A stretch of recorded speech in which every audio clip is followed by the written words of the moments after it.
sales is the most lucrative skill in the world, period.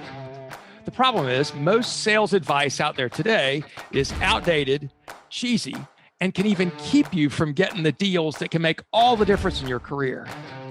This is the No BS Sales School, a podcast for entrepreneurs and salespeople who want to master the skill of selling without all the BS. Welcome to the No BS Sales School podcast. I'm your host, Walker McKay. First of all, apologies to you guys. I've listened to my last couple of podcasts, especially one of my favorite ones with Rainey McGee, my psych. And I realized I did some horse laughing in there that's just embarrassing. And I made a bunch of noises that were not good. So anyway, forgive me for that. I hope you enjoyed the episodes anyway. I've been thinking a lot about my business as it grows, as we get bigger, and we continue to be successful. And I got to make sure that I'm doing the right things to make sure I can support this growth. And so I came up with 6 things. Is it 6 things? 1, 2, 3, 4, 5, 7 things that have to change in order for me to reach the goals I want to get to. And so I thought I would share those things with y'all in categories. And if you want a copy of this document, hang on till the end and I'll tell you how to get a copy of this document. So I don't think I came up with this term. I heard this term called the ceiling of complexity, which I think I stole from Strategic Coach. If that's trademarked, I'm sorry. But anyway, so ceiling of complexity means what happens when you grow, you get to a certain point where you can't grow anymore unless something changes, unless you break something or a bunch of things. So as I am kind of going through that myself, I thought I would share with you all the 7 things I came up with that you probably need to adjust, change, or fix, or break as you move forward. So here are the 7 things that hit the main categories. Number 1 is your goals. Number 2 are the relationships that you have. Number 3 is the structure of your company. Number 4, the skills that you have. Number 5 are the systems that you use. Number 6 are your habits. And number 7 is your strategy. All right, so let's go into each of those with a little bit of detail and things to think about as you grow your business. I think a lot of this can work personally as well. Maybe you're not the business owner, but remember, you're the CEO of your own company. So you're the CEO of you, right? Even if you're working for somebody else, you're making business decisions for yourself all the time, or you should be. Because if you're not working your plan, you're working for somebody else, right? As long as you're working your plan, you're okay. So let's go through these things one at a time, the ceiling of complexity, things that you need to address as you grow. Number 1 are your goals, right? You got to look. And so maybe what your goals were to get where you are today, right? To do X amount of revenue or have X kind of number of clients. And now you're here and you're like, okay, shit, what do I do? So first of all, you got to go back to your why. Why is it important for you to grow, to keep growing? Why does that really matter? And this is not a simple, if you're not growing, you're dying bullshit answer. This is a why is it important to you to grow? And then I want you to check yourself. Are you thinking big enough? This is something that I mentioned to somebody, 6 months ago. And I said, this year I want to do whatever it was, $600,000 in revenue. And they said, okay, why not 6 million? I thought, shit, why not 6 million? And I realized, well, okay, there were a bunch of steps in between that I wasn't ready to take yet. I just had to admit that, right? So goals, are you thinking big enough? Why is it important you to grow? Are you thinking big enough? Next, relationships. As you grow, a lot of your relationships are going to need to change, right? Some of the clients or customers you had that got you this far may not be the right ones to get you to the next level. Some of the partners that you work with may not be the right ones to help you grow. Some of your employees got you to where you are today. They may not be the right ones going forward. Vendors, the same. And here's the hard one. Sometimes it's your friends that need to change because your friends, maybe they're not believing in you. Maybe they're giving you a hard time. Maybe they're trying to hold you back, not on purpose, right? But they're giving you shit, or they're small thinkers. And you realize if I'm going to grow, I've got to surround myself with people that think bigger, right? Because your life, you will see what is normal based upon the people you hang around with. So look at who you're hanging around with. Structure. What's your organizational chart? Do things need to change?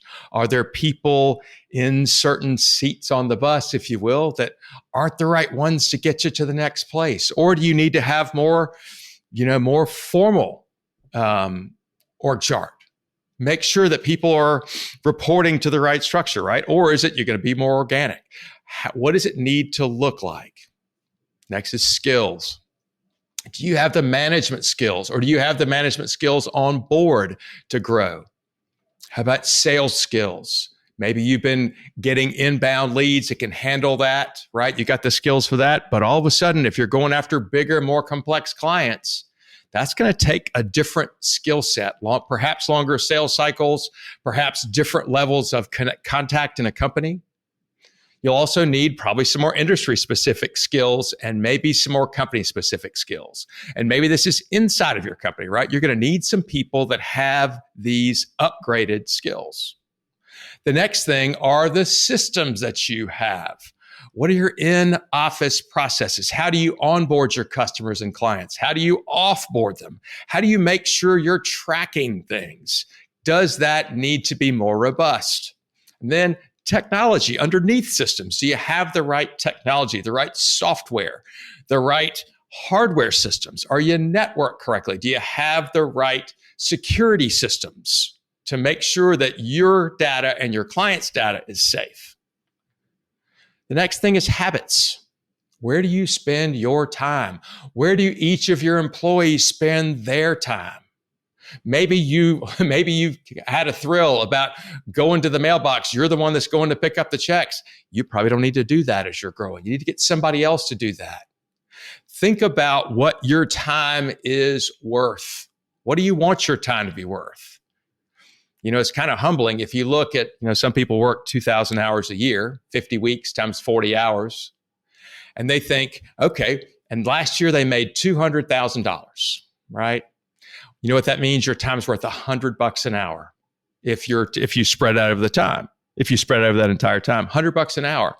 If you want to make more money, if you want to be more valuable, you need to be doing more valuable things.